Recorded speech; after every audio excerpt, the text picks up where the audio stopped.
Baik, Assalamualaikum warahmatullahi wabarakatuh. Saya atas nama Dita Yustianisa NIM D02222327 dari kelas D. Di sini saya akan membuat sebuah video untuk memenuhi tugas mata kuliah etika profesi, yaitu di mana pertanyaannya yaitu semisal Anda adalah seorang konsultan hukum yang diminta untuk memberikan pelatihan kepada sebuah perusahaan teknologi. Nah, tentang pentingnya mematuhi Undang-Undang Hak Cipta dan Undang-Undang ETA sebagai bagian dari pelatihan tersebut. Nah, Anda harus yang pertama studi kasus. Nah, buatlah studi kasus fiktif yang melibatkan pelanggaran Undang-Undang Hak Cipta dan Undang-Undang ETA dalam konteks perusahaan teknologi.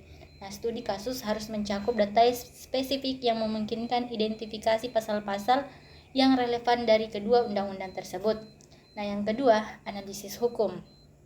Nah, berikan analisis hukum Anda terhadap studi kasus tersebut, termasuk pasal-pasal yang dilanggar dan saksi yang mungkin diberikan. Jelaskan juga langkah-langkah yang harus diambil oleh perusahaan untuk mematuhi kedua undang-undang tersebut. Nah, yang ketiga, presentasi. Siapkan presentasi PowerPoint yang menjelaskan studi kasus dan analisis hukum Anda. Nah, presentasi harus mencakup narasi yang Anda rekam sendiri, menjelaskan slide demi slide. Nah, yang terakhir, refleksi pribadi. Tuliskan refleksi pribadi tentang bagaimana pemahaman Undang-Undang Hak Cipta dan Undang-Undang IT dalam mempengaruhi praktik profesional Anda di masa depan. Refleksi harus mencakup pengalaman pribadi atau observasi tentang topik tersebut.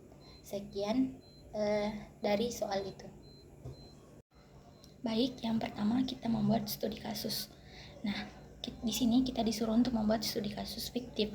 Nah, adapun judul studi kasus saya yaitu kasus penyalahgunaan data pribadi pengguna oleh platform e-commerce. Nah, platform e-commerce ini adalah sebuah aplikasi jual beli. Contohnya seperti Shopee, Tokopedia dan lain-lain. Nah, ceritanya itu saya membuat sebuah nama perusahaannya sebagai PT ABC, di mana PT ABC ini adalah sebuah platform e-commerce ternama, di mana salah satu penggunanya mengalami kebocoran data. Kemudian datanya tersebut dijual kepada pihak ketiga tanpa persetujuan pengguna. Akibatnya banyak pengguna yang mengalami penipuan dan pencurian identitas.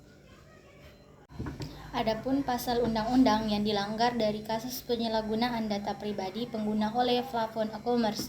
Nah, yang pertama untuk Undang-Undang Hak Cipta, yaitu pasal 27 ayat 2, di mana setiap orang dengan sengaja dan tanpa hak melanggar hak privasi dan atau meretas suatu sistem elektronik milik orang lain.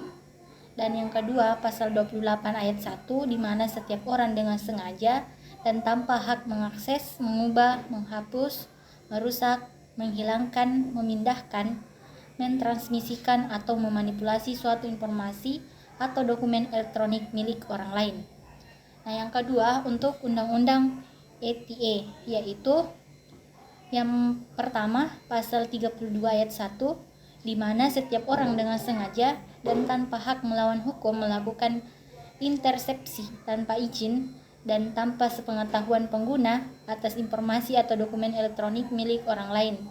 Yang kedua, pasal 32 ayat 2, di mana setiap orang dengan sengaja dan tanpa hak melawan hukum mengubah, menambah, mengurangi, menyembunyikan, menghilangkan, memindahkan, memanipulasi informasi atau dokumen elektronik milik orang lain.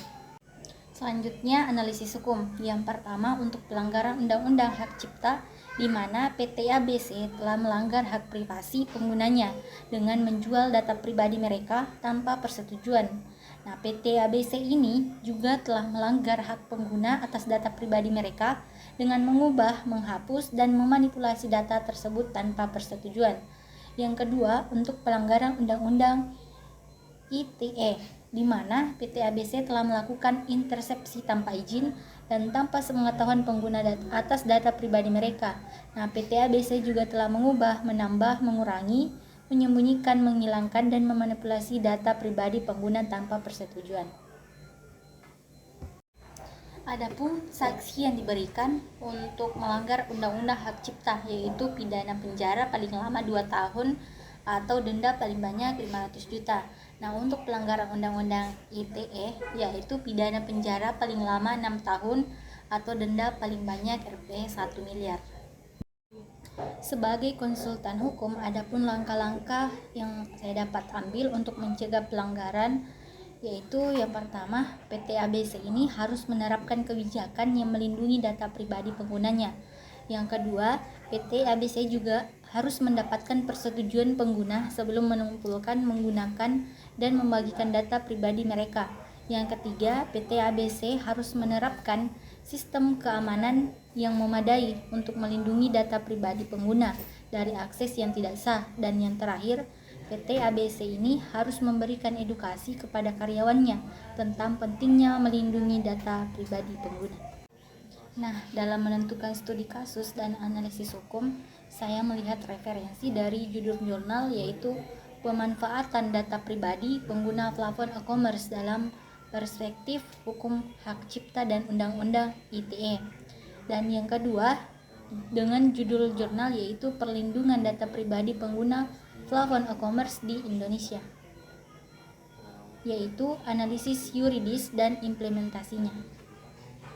Itulah tadi studi kasus dan analisis hukum yang saya berikan. Nah, jadi pemahaman undang-undang hak cipta dan undang-undang ITE sangatlah penting bagi seorang konsultan hukum yang ingin memberikan nasihat yang tepat kepada klien di bidang teknologi. Pengalaman dan pengetahuan ini memungkinkan saya untuk membantu klien mematuhi peraturan, melindungi hak-hak mereka, dan menghindari pelanggaran hukum.